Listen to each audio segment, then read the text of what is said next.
কোটি ভক্ত দর্শকদেরকে কাঁদিয়ে, চলচ্চিত্র প্রেমীদেরকে কাঁদিয়ে অকালেই তিনি আমাদের সবাইকে ছেড়ে চলে গেছেন। তিনি আর কখনো এই এফডিসি প্রাঙ্গণে আসবেন না।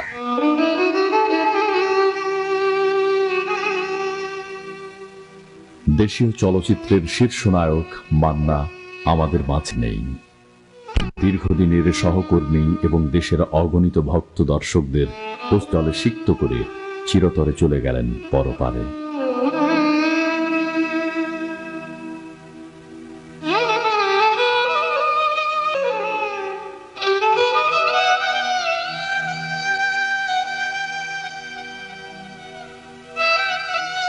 সমকালীন বাংলা চলচ্চিত্রের অত্যন্ত জনপ্রিয় নায়ক মান্নার মৃত্যুতে স্তব্ধ চলচ্চিত্রাঙ্গন, স্তব্ধ অসংখ্য ভক্ত দর্শক।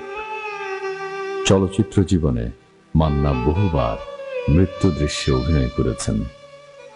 মান্না সত্যি সত্যি মৃত্যুর অভিনয়ে জিতে গেলেন।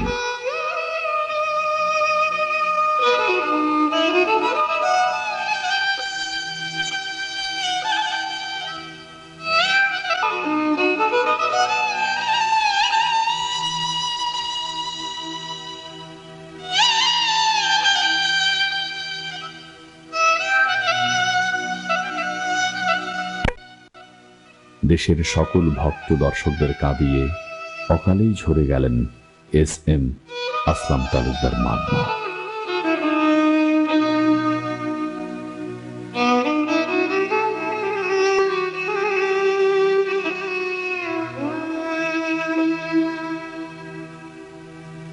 মান্নার পদচারণায় আর কখনো মুখরিত হবে না এই এফডিসি প্রাঙ্গণ।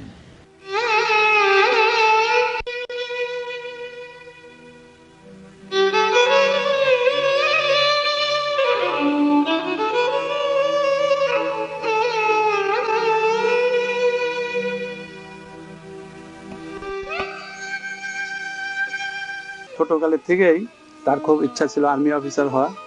আর আর্মি অফিসার হওয়ার যে যোগ্যতা তার ছিল, পড়াশোনা একদম খারাপ ছিল না। পরবর্তীতে তার একটা ভাব ছিল যে আর্মি অফিসার যদি নাই হইতে পারি একটু অভিনয় করব। অনেক সময় দেখা যাইতো রাজ্জাকের কাপড় চোপড় পরে বলতো যে আমাকে রাজ্জাকের মতন লাগে না। তো এইভাবেই হঠাৎ করে শুনলাম যে সে চিত্রনায়ক হয়ে গেছে। ওনার মরার উপর খুব আমার কষ্ট লাগতেছে, জাস্ট আর কিছু বলতে পারবো না। এই মান্না ভাই ছিলেন, উনি চলে গেছেন গা।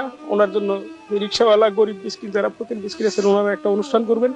সেই অনুষ্ঠানের জন্য ওনাদের যারা বংশধর তাদের জন্য আমরা একটু দাওয়াত করতে আসছি।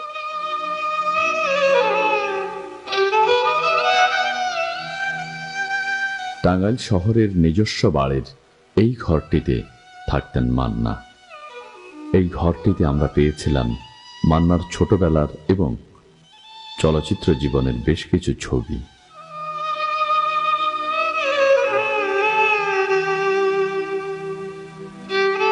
আমরা গিয়েছিলাম টাঙ্গাইল শহরে তার ছোটবেলার দুটি স্কুলে। ছবির প্রতি মান্নার একটা উৎসাহ আমরা লক্ষ্য করেছি। দেখেছি মান্নাকে ছোটবেলায় মানে বাসায়ও দেখেছি, বাইরেও দেখেছি। ভালো পোশাক টোশাক পরে বলতো, আমাকেই বলতো, দেখতো ভাই মান্নার আমাকে রাজ্যের মতো লাগতেছে কিনা।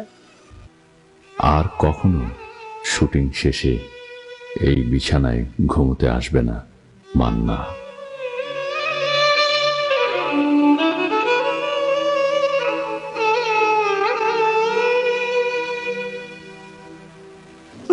ডাক্তারদের বললাম আমার বাবারে তোমরা বাঁচাও।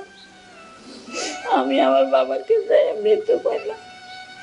তা আমি আশা করি আমার মতো হতভাগা মা কেউ তোর সন্তান হারাও হয় না। এই নিয়ে আমার আল্লাহর কাছে, আমি আল্লাহর কাছে চাই আমার মতো দুঃখ জানি কোনো মা পায় না।